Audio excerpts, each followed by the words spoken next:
Hey everyone, I'm Joe Pritchett, career counselor at your Salem Community College. Here today to spend a few minutes demonstrating how to use our resume building tool in Career Coach. Let's start by sharing my screen so that you can follow along. So we begin at our college's website, salemcc.edu. We hover over admissions, go down here to career services. Now keep in mind that you should have access to Career Coach also through your Canvas classes. You're welcome to enter it that way as well.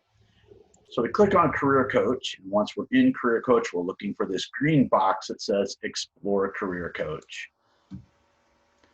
Once we've landed on the home page for a Career Coach, we're going to either want to sign up for an account if you don't already have one, because you'll be able to save your resumes and grab them back whenever you want, as long as you've set up a personal account.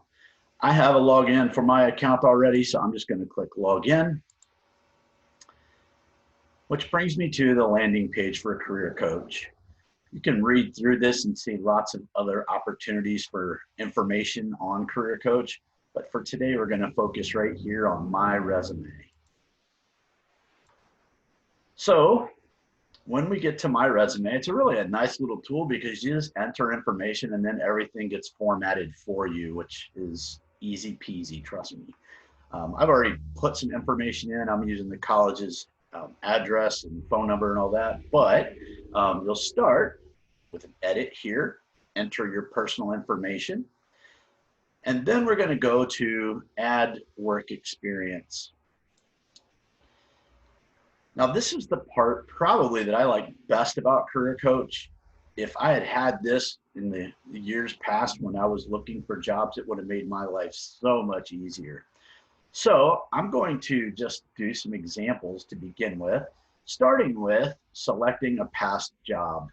And because I've done this before and I know that there are opportunities to add some skills or tasks from this position of cashier, I'm going to go ahead and add cashier. I'm going to say that I was a cashier at Wawa, that Wawa was in Pennsville, and that I started at that Wawa in, let's just say, August of 2016. And, you know, it was a good haul. I stayed there until September of, now let's make it July of 2020. So I don't work there anymore, but I did. So as a cashier, you see that there is a drop down of selected work tasks that you can choose. So what does a cashier do? Well, I received payments, I answered questions, I helped customers find locations, I gave receipts, refunds, and credits. I didn't supervise others in this particular. I did greet people as they walked in, and I made sure I maintained a clean and orderly checkout area. So that's what I'm going to save from my Wawa experience. Then I'm going to add another job just so you can see how this works. I'm going to say that I did childcare. So as a child care worker, I'm going to say that I worked at Mom's Home Daycare. You can see I've already played with this before. And that daycare was located in Penns Grove, New Jersey. And that I worked there from January of 2012 through June of 2016. Now, as a daycare provider, these are some of the things I might have done. I maintained a safe play environment. I observed and monitored children's play activities. I communicated with their parents. I supported their social and emotional development. I sanitized toys and play equipment, and I kept records on individual children. Now, one of the things I want to point out, as you've noticed in these first two, is that all of these tasks start with verbs. Verbs are very important in creating a resume, at least in today's world. So it's showing what I did actively. So we start with verbs anytime we're doing this, whether you have a fill in the blank, click and pick type program like Career Coach, or if you are writing it yourself, always start with verbs. So that's all the jobs we're going to put in for now. I'm going to click save and close. And as we scroll down, you can see that those two jobs landed here. Now I want to do one other thing real quick, because in order to get those tasks, I chose a broader category, but I don't want to leave this plural. I want to make sure that all of this is singular and personal, if you will. So I'm not a cashier's and I'm not a childcare worker's. I am a single one of those. So just make sure you're editing as you go. All right, so there's my cashier, my childcare worker. Now I'm going to go to my education history. And for the sake of this one, I'm going to say that I have a high school diploma that, unlike my genuine high school experience, I had a 3.75 grade point average. And I'm going to say that I went to high school in Pennsville, New Jersey at Pennsville Memorial High School. I'm going to say that I started in that school in September of 2013, and that I graduated in June of 2016. So it's 2020 now. You can see I've spent a few years working at Wawa and just kind of hanging out, saving some money, and now I'm looking for a new job. So I'm going to hit save and close there. That's all the education I'm going to put in for this exercise. So you see my work history, you see my education history, and then we go to skills. So we're going to add some skills, and when we do this, it says select your desired job. We're going to enter skills that fit that selected job. So I'm going to say that I want to be a security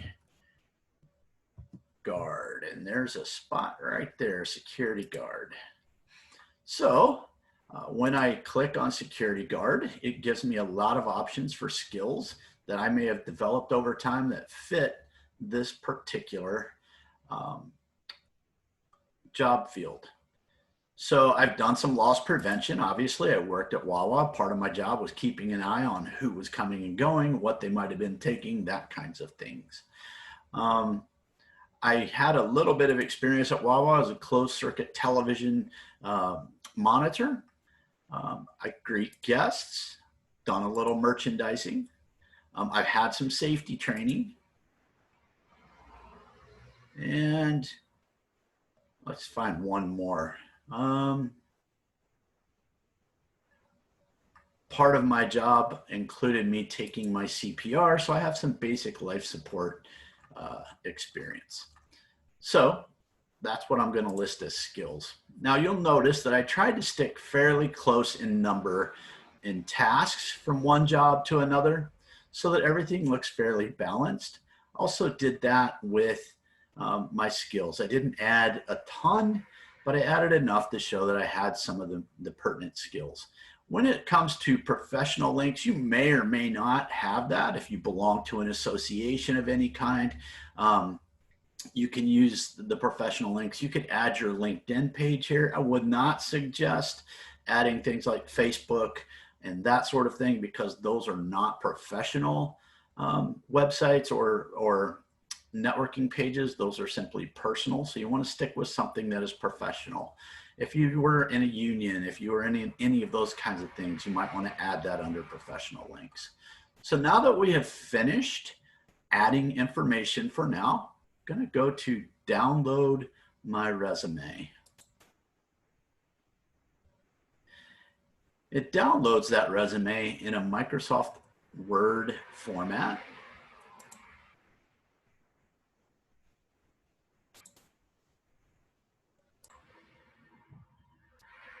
So as you can see, it comes out with a really nice clean copy here. It's got my header with my name in bold, my contact information, and then it goes work experience, education, skills. And because in this situation, I'm young and I'm kind of new to the workforce in many ways, there's not a lot there. It's a one page, which is considered ideal. If you're a little older and you have a lot more work experience, going over that one page is not a big thing, but I would try to keep it as concise and short as possible. Anything that you need to explain can be done in a cover letter rather than in the body of your resume. Basically, you want to do things that will catch the attention of the person who's going to look at this resume.